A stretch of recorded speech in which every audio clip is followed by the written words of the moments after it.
stepping down. We take you live now to the National Press Club, where Senator Barack Obama's Chicago pastor, the Reverend Jeremiah Wright, is about to address a breakfast. He's expected to talk about his ministry, issues of public policy and social justice, and how faith has influenced his life. Reverend Wright is retiring as pastor of Chicago's Trinity United Church of Christ, where he served since 1972. Introductions now underway. Live coverage now on C-SPAN 2. The floor is now yours.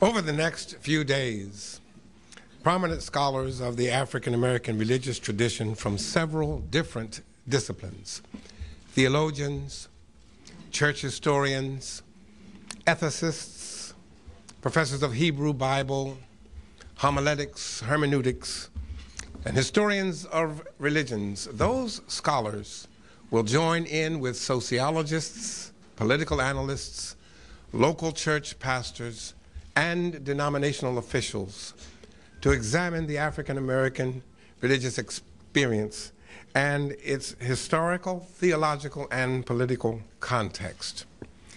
The workshops, the panel discussions, and the symposia will go into much more intricate detail about this unknown phenomenon of the black church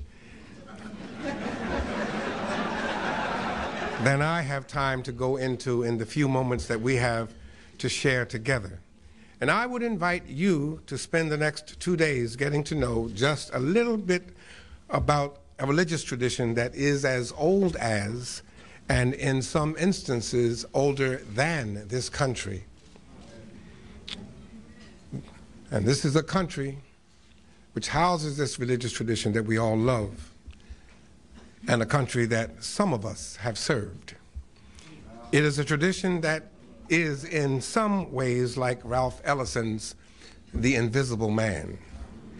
It has been right here in our midst and on our shores since the 1600s, but it was, has been, and in far too many instances still is invisible to the dominant culture in terms of its rich history, its incredible legacy, and its multiple meanings. The black religious experience is a tradition that at one point in American history was actually called the Invisible Institution, as it was forced underground by the Black Codes. The Black Codes prohibited the gathering of more than 2 black people without a white person being present to monitor the conversation, the content, and the mood of any discourse between persons of African descent in this country. Africans did not stop worshiping because of the Black Codes. Africans did not stop gathering for inspiration and information and for encouragement and for hope in the midst of discouraging and seemingly hopeless circumstances. They just gathered out of the eyesight and the earshot of those who defined them as less than human. They became, in other words, invisible in and invisible to the eyes of the dominant culture. They gathered to worship in brush arbors, sometimes called hush arbors, where the slaveholders, slave patrols, and Uncle Toms couldn't hear nobody pray.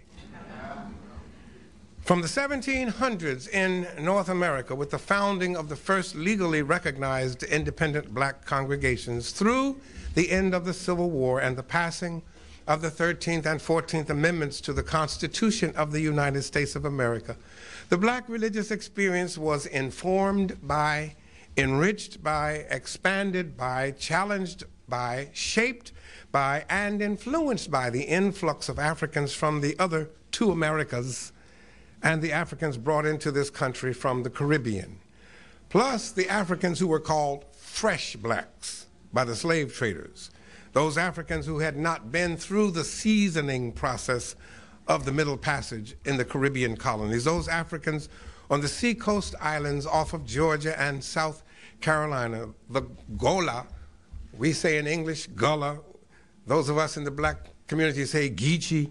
Those people brought into the black religious experience a flavor that other seasoned Africans could not bring. It is those various streams of the black religious experience which will be addressed in summary form over the next 2 days.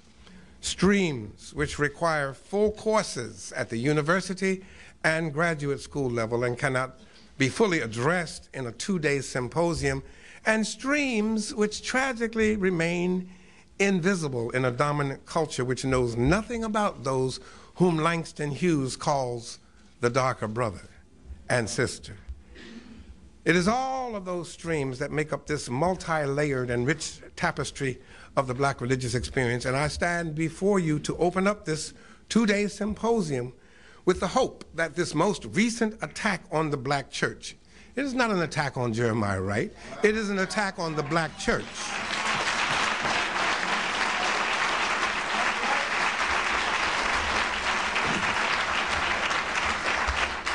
As the Vice President told you, that applause comes from not the working press.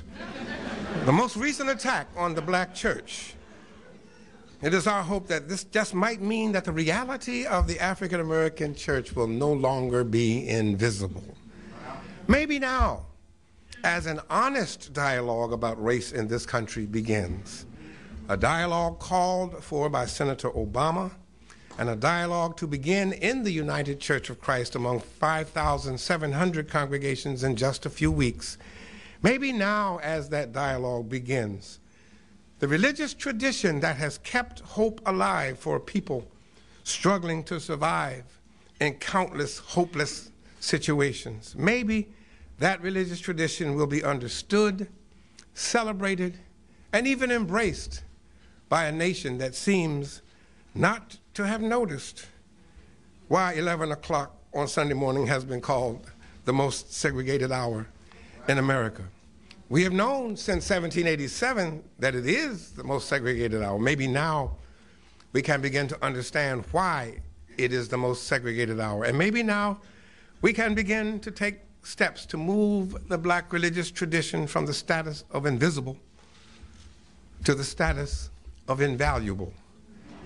Not just for some black people in this country, but for all the people in this country. Maybe this dialogue on race, an honest dialogue that does not engage in denial or superficial platitudes, maybe this dialogue on race can move the people of faith in this country from various stages of alienation and marginalization to the exciting possibility of reconciliation. That is my hope as I open up this 2-day symposium. And I open it as a pastor and a professor who comes from a long tradition of what I call the prophetic theology of the black church. Now, in the 1960s, the term liberation theology began to gain currency with the writings and the teachings of preachers, pastors, priests, and professors from Latin America. Their theology was done from the underside. Their viewpoint was not from the top down or from a set of teachings which undergirded imperialism. Their viewpoints, rather, were from the bottom up. The thoughts and understandings of God, the faith, religion, and the Bible from those whose lives were ground under, mangled, and destroyed by the ruling classes or the oppressors. Liberation theology started in and started from a different place. It started from the vantage point of the oppressed. In the late 1960s, when Dr. James Cone's powerful books burst onto the scene, the term black liberation theology began to be used. I do not in any way disagree with Dr. Cone, nor do I in any way diminish the inimitable and incomparable contributions that he has made and that he continues to make to the field of theology. Jim incidentally, is a personal friend of mine. I call our faith tradition, however, the prophetic tradition of the black church, because I take its origins back past Jim Cone, past the sermons and songs of Africans in bondage in the transatlantic slave trade. I take it back past the problem of Western ideology and notions of white supremacy. I take and trace the theology of the black church back to the prophets in the Hebrew Bible and to its last prophet in my tradition, the one we call Jesus of Nazareth.